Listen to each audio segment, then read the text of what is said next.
Yoo-hoo!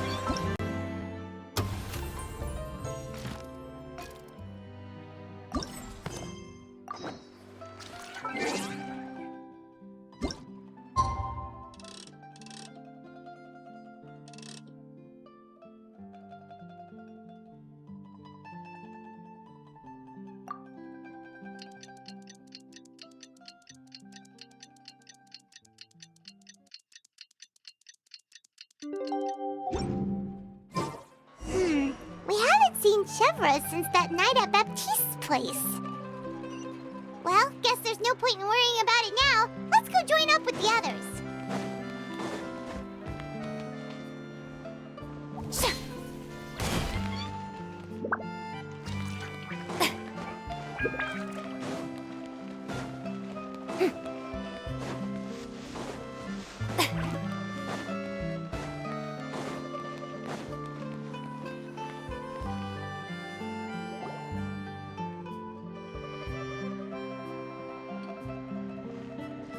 Good morning!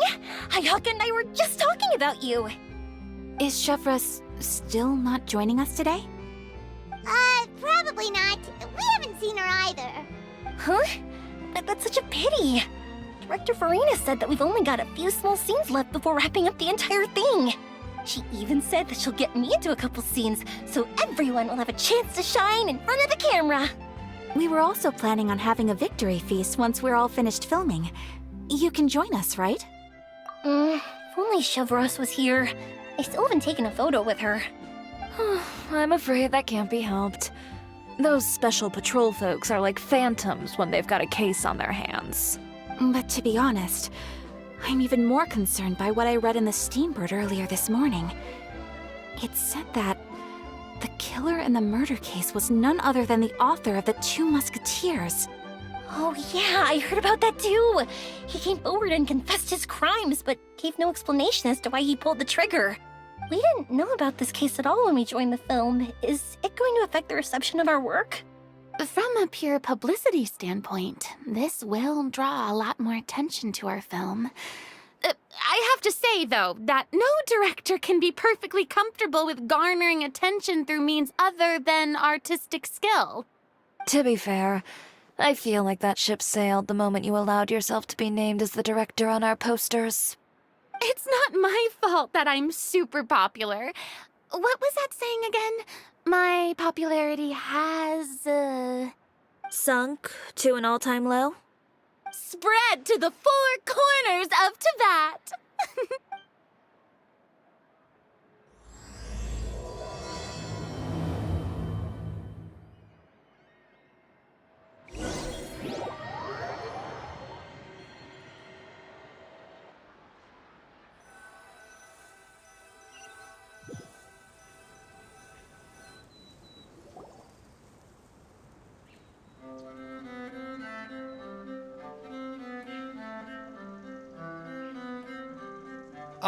Excuse me, everyone. Xavier! Feels like it's been ages since we last saw you. I've been talking non-stop with the Film Association, and I'm absolutely swamped trying to coordinate the film's marketing. So forgive me for not being around more often, but please believe me when I say that I will make sure everyone's hard work gets the exposure it deserves. Oh, seems like you've been fighting your own battles. Yes, that's one way to put it. Oh, and before we begin the final round of filming, please allow me to finally introduce you to the original investor of our film, Mr. Morris. A pleasure to meet you all. Yes, glad to make your acquaintance, Mr. Morris. We've heard about the issues you've encountered with your financial situation, and genuinely hope that things have taken a turn for the better. Oh, well, the situation has, indeed improved somewhat. Don't worry, Mr. Morris. Accidents and last-minute challenges happen all the time. There's no need to blame yourself over it. The good news is that we're almost done filming now, and I would even say that this is the best story I've ever seen. Is that so? I see, that's great news. All right, now that we've gotten all the pleasantries out of the way, let's get this show on the road. We'll mostly be filming typical people and scenery from the streets today to improve the sense of environmental ambiance in some parts of the film. Oh, and there'll be a cameo for Mr. Kamisato and Miss Yoimiya as well. They'll be used to show outsider perspectives on the fates of the two musketeers. That's right. Ayato should be here any minute. Excellent! Then let's start with the scenery shots. Camera and clapper loader, you're up. Yep, we'll be ready. Remember, all we need are some wide zoom shots of the streets. If you happen to find some particularly lovely patches of flowers and grass, feel free to grab some close-ups of those as well. Ready? Lights! Camera! Action! Okay, now move the camera slowly. Try to focus on that flower. What's wrong? Just adjust the focal length a bit. Something the matter? Huh? But wasn't it working fine for all the days before? Veronique, can we try a different camera? No problem. How about this one? All right, let's give it another try. Lights! Camera! Action!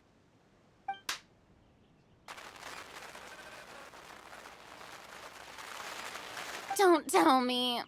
This one is broken too. Veronique, do we have any other spare ones we can use? I'm afraid we only brought these two today. What? Then go find a workshop to get them repaired right away. Oh, and you too, Bono. Go find our spare camera in the warehouse and bring it back to the set. On it. Greetings, everyone. My apologies for the delay. Is something the matter, Ayaka? It seems like there are some issues with the filming equipment today. We're stuck for the moment. I see. Well, let's not just stand here twiddling our thumbs. Actors, to the makeup booth. We'll start on the next scene as soon as we get a working camera. The people at the workshop told me that the part which holds the lens in place seemed to have fallen off. That's super strange. It was perfectly fine just yesterday. Well, no time to dwell on that now. Let's get back to filming. Ahem! Quiet on set! Places, everyone! Lights! Camera! Action! By the way, have you heard about that recent murder case? Yes, I have. It seems that they've caused quite the commotion in the city. I heard that the chief of the guards is so mad about not catching the culprit that he's about to explode. Oh? I find that quite hard to imagine, considering how he already looks most days. Director, we have a problem. Oh, we're in the middle of a take! Couldn't you wait until we wrapped up this scene? No, Director, our film, all the finalized film that we've been keeping in the case has disappeared.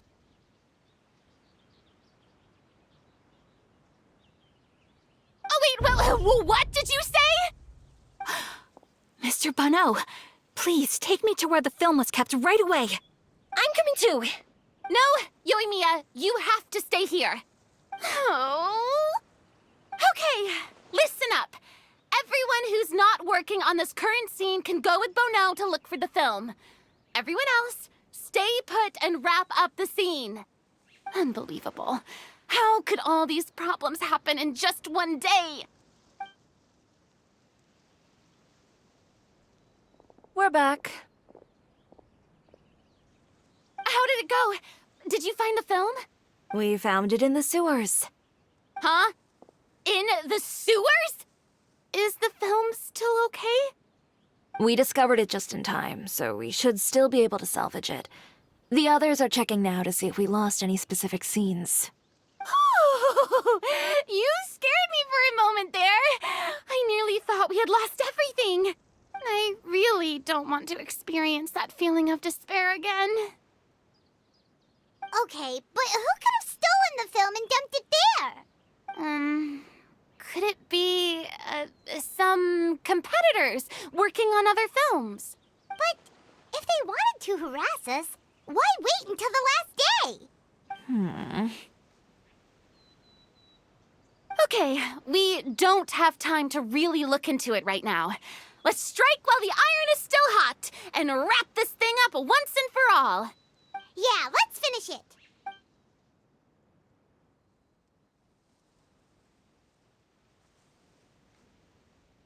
I would like to officially announce that our entry to the festival, The Two Musketeers, has now concluded filming! Paimon is spent. It's so late already.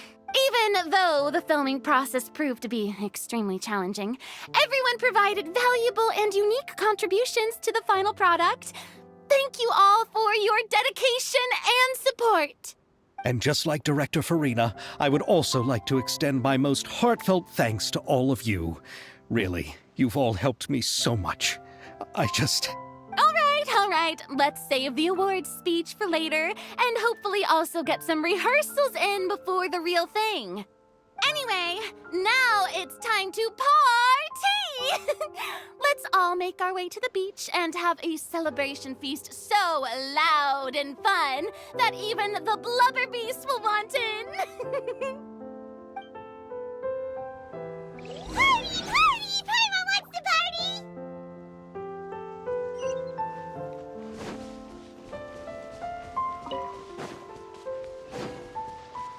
Whoa! This place is hopping! Everyone's finally getting to relax after wrapping up the film. Let's go chat with someone! Have you ever seen a fireworks show, Mr. Morris? It's pretty amazing. I'm afraid I haven't, but I'll take your word for it.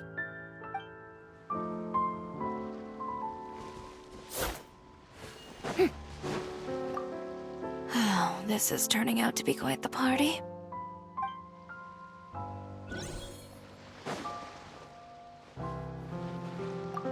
I was thinking, if this film turns out to be a success, could I ask the two of you to stay and be a part of my crew? Of course, I'll definitely increase the pay for next time. I'd be more than happy to, Mr. Xavier. Thank you for the offer, Mr. Xavier. But I've made some plans to go on a journey to the other nations once the festival is over. Is that so? Well, then in that case, bon voyage, Miss Veronique. Please feel free to get in touch once you've returned to Fontaine.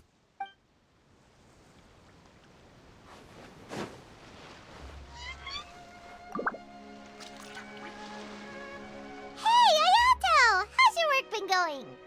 Everything went rather smoothly. Thank you for your concern. Ayato told me that we've already confirmed the dates for some Inazuma Fontaine cultural exchange events. So the next time we visit, we'll be doing so in our capacities as the representatives of the Yashiro Commission. Oh, that's great! Then maybe Paimon will be able to find Fontaine detective novels in Inazuma from now on! Oh, wait, wouldn't Yae Miko get upset if that happens? That would be stealing some of her business. You've got a point. She's always complaining that light novels have become bland and too predictable after all. The cultural exchange won't only feature literatures of both nations, of course. We have also made plans for cross-cultural engagements in the fields of gourmet cuisine, toy making, and artisan craftsmanship. Whoa! Paimon's getting super excited now! When the time comes, be sure to visit and participate in all the events.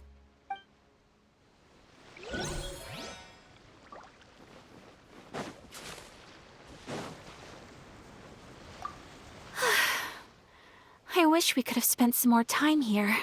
Don't worry. It won't be long before we're back again.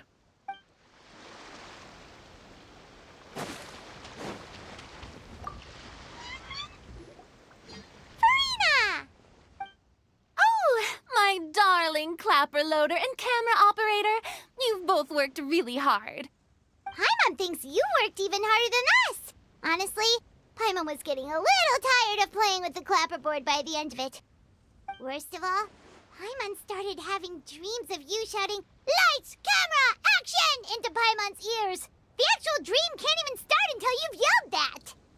Hey, if anything, shouldn't I be more grand and delightful in your dreams? We've been through so much together, and that's how your brain remembers me? That's not Paimon's fault. We've just used the clapperboard too much lately. Anyway, what's most important is that we've wrapped the film. I'm pretty confident that we'll take first prize. Hey, no need to mention the official name. Wait, now that you mention it, if we did win the prize, would Farina just get a statue of herself? Come on, I don't need that kind of attention. Xavier can accept the reward on our behalf. But just imagine! Farina accepting the Farina Award and holding a Farina statue. I'm going back to my dessert now. You all can keep discussing that on your own.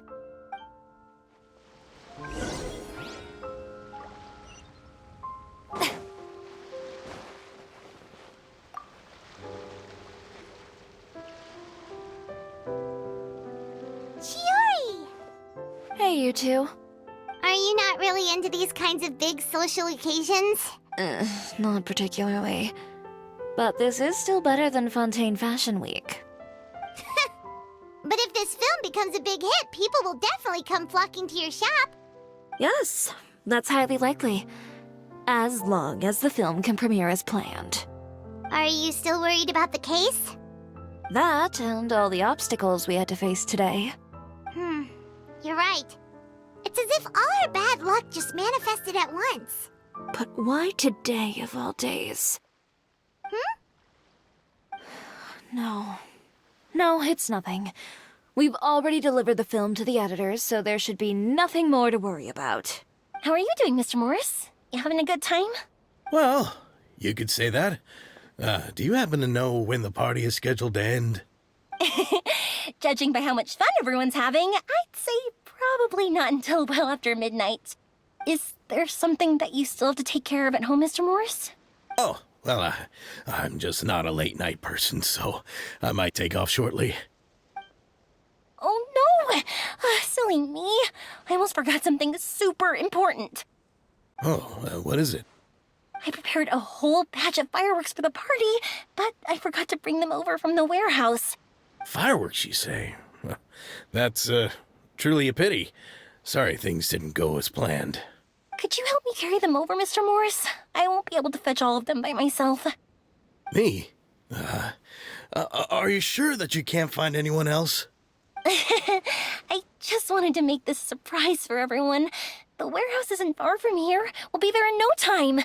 Pretty please, Mr. Morris. These are some of the best fireworks I've ever made. So I also want you to see them before you leave. They're stunning. I promise that they'll be a once-in-a-lifetime experience that you'll never forget. But... It's okay. Just come with me. If we're sneaky enough, nobody else will see us leaving. All right.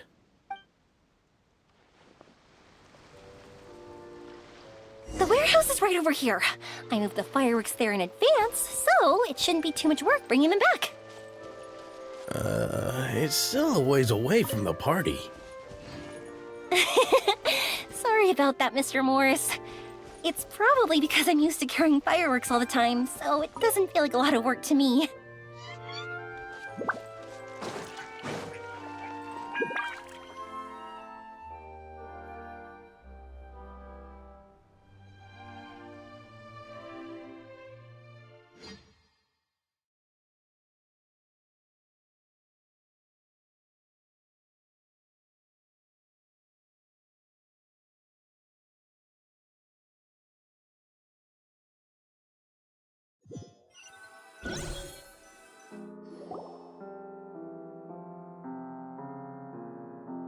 It's dark in here. Wait here, Mr. Morris. I think the light switch should be somewhere over here. Why did I have to get roped into this? Wait! was that?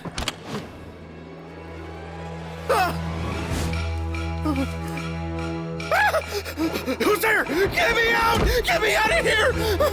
Did you really think you'd get away, Morris?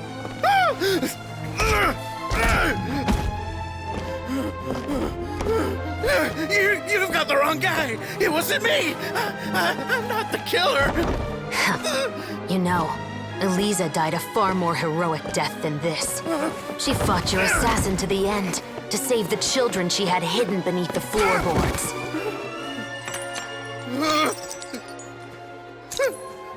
That is Eliza's pendant. The one with a photo of you two inside. The one you gave her. Ring any bells? It's a fake! It has to be! There's no way! No way your assassin didn't destroy it, you mean?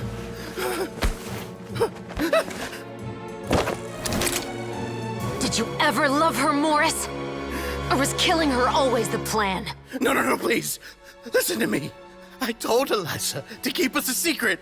I paid her plenty for her silence. I never thought she'd keep the child.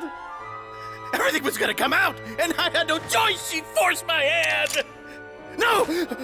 I'm begging you. I have money. Just name your price, please. You can keep your Mora, and you can go to hell.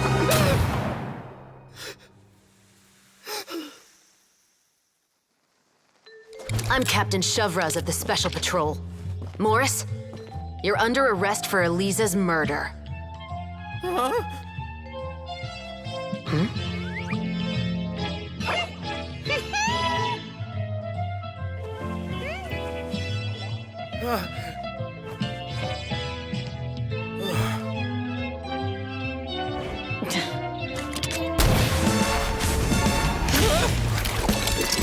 You're under arrest too, prop manager Veronique.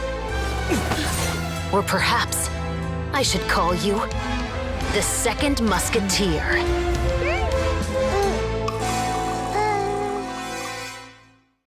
Wait, what's going on?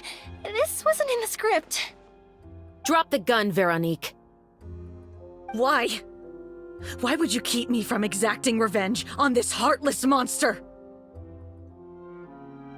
Drop your weapon. This is my final warning.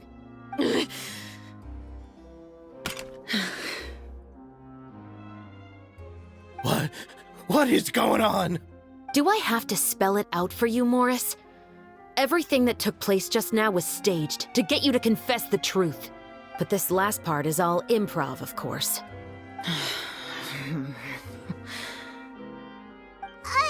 Shivers, you told us you wanted us to help you stage a play. You never said anything about the Second Musketeer. It's because even I had no way to confirm my theory until now. Thank you for your performance, Yoimiya. Could I trouble you to go and bring in the other Special Patrol members? They should be on standby just outside. Oh, and please tell the other cast members not to worry about us. We'll be rejoining them shortly. On it!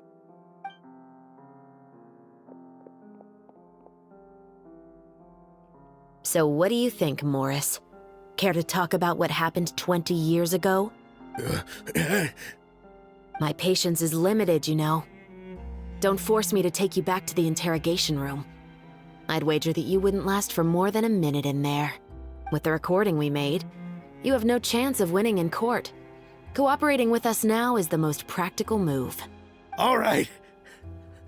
I'll talk. I hired an assassin to murder Eliza. She once worked as a maid on my family's estate. She was very beautiful, and after some time I fell for her. We kept our relationship a secret and carried out an affair for some time, but it wasn't long before she became pregnant. And if my parents ever found out, they would have stripped me of my inheritance and status, driven me out of my home. I also didn't expect Eliza to insist on bringing the pregnancy to term. She even asked me to leave my family and travel far, far away with her. She believed that you were truly in love with her. I didn't have a choice. I gave her a large sum of Mora, told her to leave the family and to get rid of the baby. But then years later, she sent me a letter. That there were photos of 2 children, and she even asked if I could find some time to visit them. Huh? 2 children? Paimon thought Baptiste was the only... you mean...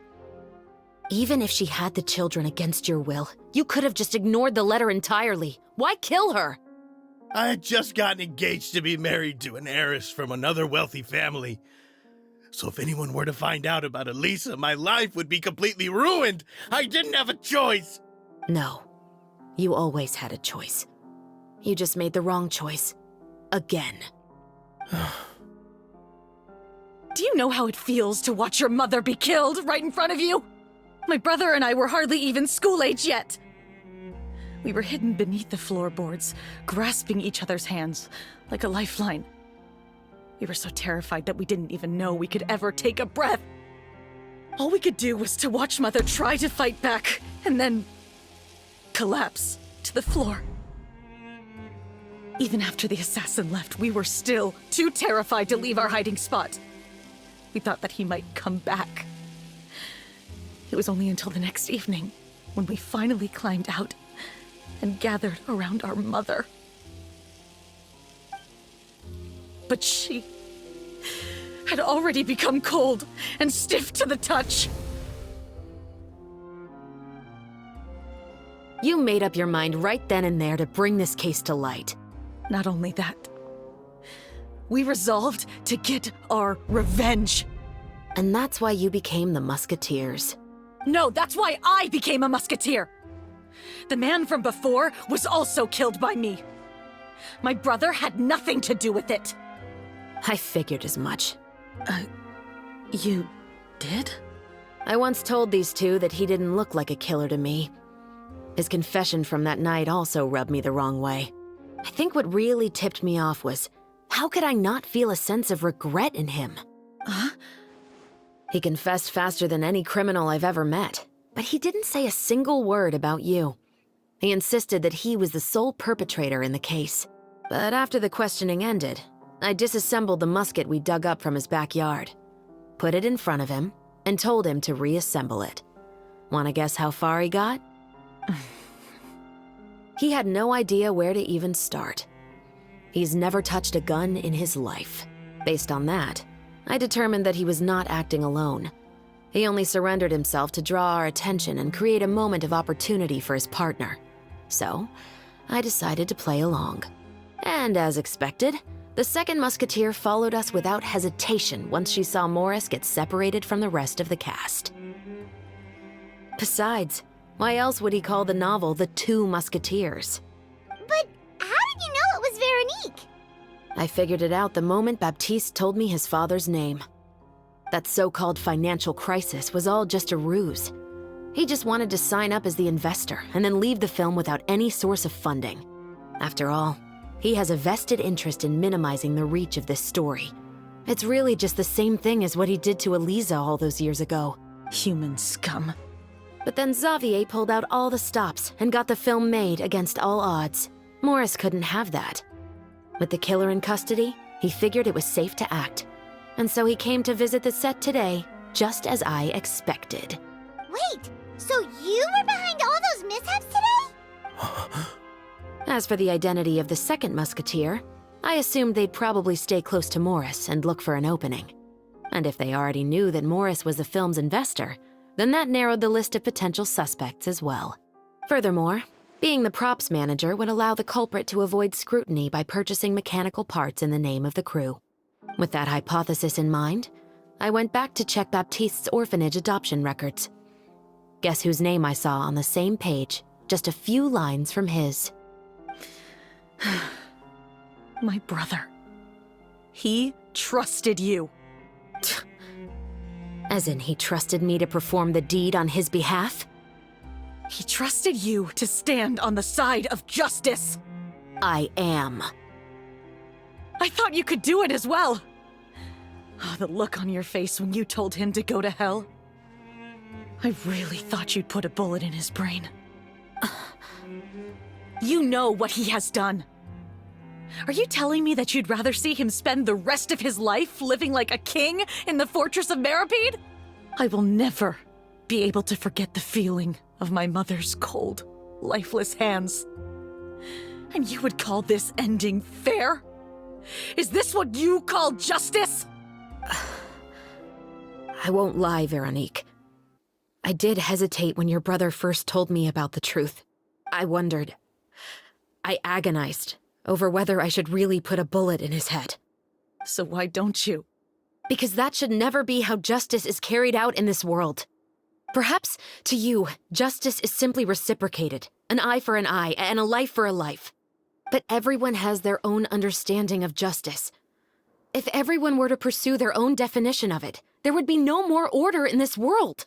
Today, you'll kill Morris, and tomorrow, his children may come for you. The world cannot render judgments based on a desire for revenge. That will only lead to a cycle of revenge, as well as the destruction of order and civilized society. Fontaine is founded on a set of laws and a standardized code of justice. That is why we are the nation of justice. But with all that said, I will promise you this. Morris will not lead a cushy life in the fortress of Meripede. Chevreuse, the rest of the Special Patrol is here. Thank you so much, Yoimiya. Letelier, Terena, please take them away.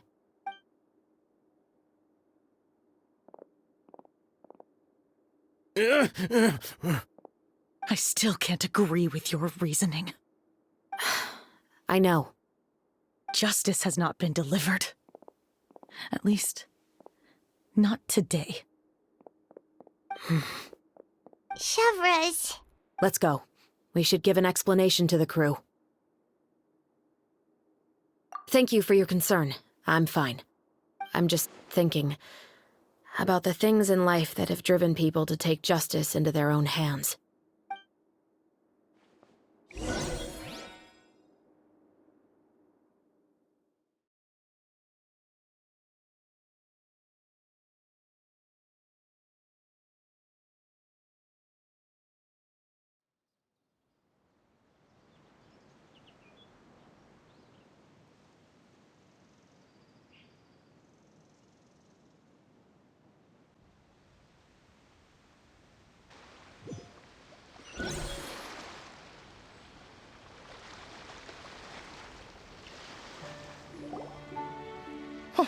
Who would have thought Morris would turn out to be... I'm at a loss of words. How could he have done something like this? I'm just glad that you're all safe and sound. Who knew that such a labyrinth of cases would be behind this story? Well, what should we do now? We have a finished film, of course, but should we still go ahead with the premiere? What do you mean? Shouldn't you be even more motivated to spread the word now that you've learned the truth? Chiori is right. I'd also like more people to see this story for themselves. But the real ending of the story seems to have deviated somewhat from the one in the script. Is that still acceptable to you, Miss Chevreuse? The call is yours. We still have time to reshoot an ending if that's what you'd like. No, it's fine as is. I like what we have for the catharsis. Romanticism is what gives works of art their appeal. Fiction is able to explore means of restitution that could never work in real life. Just like the real world, the world of stories also has its own set of rules and justice. These different possibilities are what initially drew me to reading in the first place. Sounds good to me. I support your decision. What about Veronique? Will she be okay? She will soon face her judgment alongside her brother and Morris. If I had to guess, they'll probably all be sent to the fortress of Meripede. I'll make sure to give Risley a heads up about it. Oh, you mean that kind of heads up? Exactly. Ahem. All right, then the matter's settled. Now that everything's been taken care of, there's no reason for us to keep looking all gloomy and grumpy. Let's get back to the feast and enjoy each other's company. We'll be starting the post-production process tomorrow. You should join us, Chevreuse. You missed the first few hours of the party, didn't you? All right. Count me in. Then I'll wait for you over there. There's still some good news that I'd like to share with Chevreuse. Traveler, Paimon, could you wait for me by the sea after the party ends? I'd like to go on a brief walk with the two of you. Thank you very much.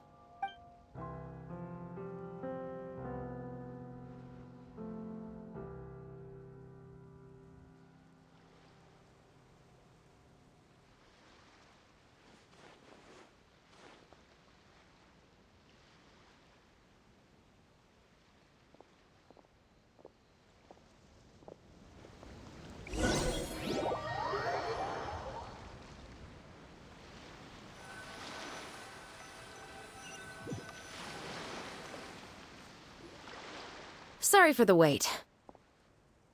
Oh, we weren't waiting long at all. Is there something else you wanted to tell us? No, I don't have anything new to share. I just felt that since you were my investigation partners, I should have another conversation with the two of you. Traveler, how would you have responded to Baptiste's request if you were in my shoes? Just like the protagonist of the story, huh? Can't say it doesn't suit you. When I was young, my father often took me here to swim. We'd come rain or shine, even when it was freezing cold. He told me that swimming was the best activity to train one's strength of will. You could never give up before reaching the shore, especially when the water was cold. Oh? Why's that? Because the moment you give up would be the moment you die. At that point, I still hadn't received my vision. One winter, the chilly wind felt almost like knives on my skin, and the seawater was so frigid that it numbed my toes the moment I stepped in. I cried and begged my father to spare me from having to swim across, but he wouldn't listen. He used to be a member of the Special Patrol as well. You could say it was his way of educating his children. That sounds awful. When he saw that I wouldn't stop crying, he just picked me up and tossed me into the icy water. The bone-chilling cold took away my senses. I couldn't feel anything but fear and rage. I waited for my father to save me, but one look and I knew he'd already started swimming for the opposite shore. I realized that if I were to give up, I really would die right then and there. I used all of my strength to try and catch up to my father. Those few minutes felt longer than my whole life up until that point. I did, however, make it to the other side. I've never felt afraid about anything in my life after that, nor have I ever cried again. That way of teaching would have never worked on Paimon. Yeah, I don't think that was the right method for anyone. It's just that, working now as I am in the pursuit of justice, I still sometimes feel like I've been tossed into that winter sea all over again. The anger and the helplessness. Chevres. But the worse I feel, the more I know to never give up. The alternative would be to forever lose myself among the waves. Anyway, how about a race? Neither of us will drown, but we can still see who swims faster. You guys go ahead! Paimon will grab the clapperboard to mark the start of the race.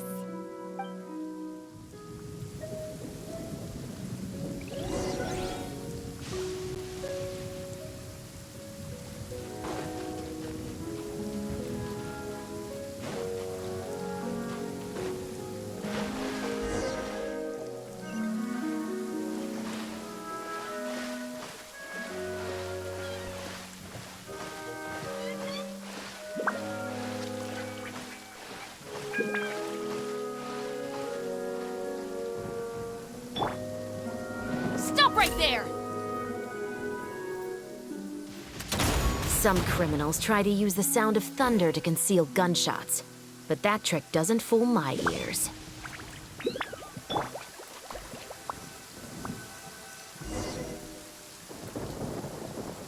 Oh, that felt good.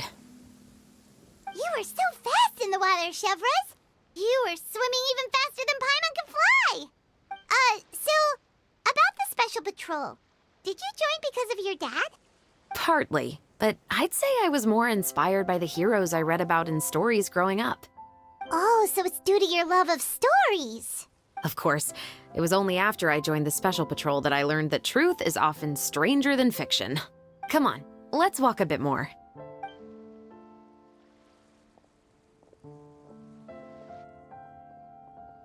To be honest, I do sometimes question whether the decisions I make are the right ones.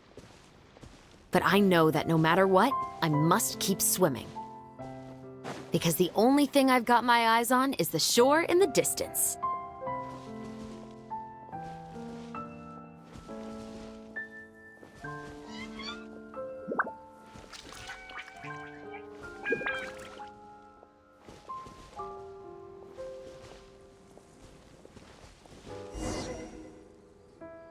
Thank you for coming on this walk with me. I feel a lot better after getting all that off my chest. Huh. We're nearly back at Baptiste's house. Huh, you're right. I didn't realize we were so close. He really did plant a lot of flowers. It's just like how he described it in the story. Huh? Wait. Paimon, Traveler, look! The rainbow roses in the garden. They're in full bloom now.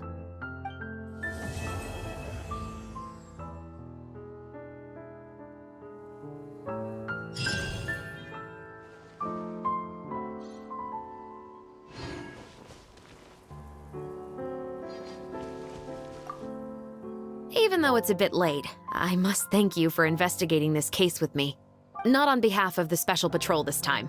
It's a personal expression of gratitude from yours truly. Oh, you want to hear more about my father? To be honest, I didn't spend that much time with him. He was always busy with his Special Patrol, so he would often return home really late at night. Some nights, he didn't come home at all. Once, he didn't come home for a long time, maybe a whole week or so. When I went out to buy food, I learned that he had become a criminal, and by extension, that made me a criminal's daughter. But we can talk about that another day. I actually have a lot of sympathy for Veronique and Baptiste. I can understand the hatred they feel for their father, but that doesn't mean I'll allow them to walk the path of evil, even if it might lead to another sense of justice. Films are different from the real world. They're a form of art and represent the wishes in people's hearts. I adore the two Musketeers, and I'm very happy to have had the opportunity to act the role as one. I can't wait to catch the film when it premieres in the Opera House. I'm looking forward to seeing the audience's reaction to the climactic ending. Thank you for looking out for me. I'll see you at the award ceremony. I'd be very surprised if we don't win.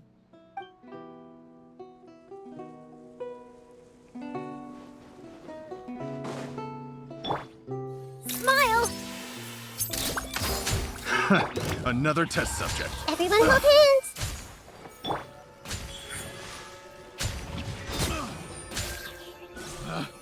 Picked the wrong test subject.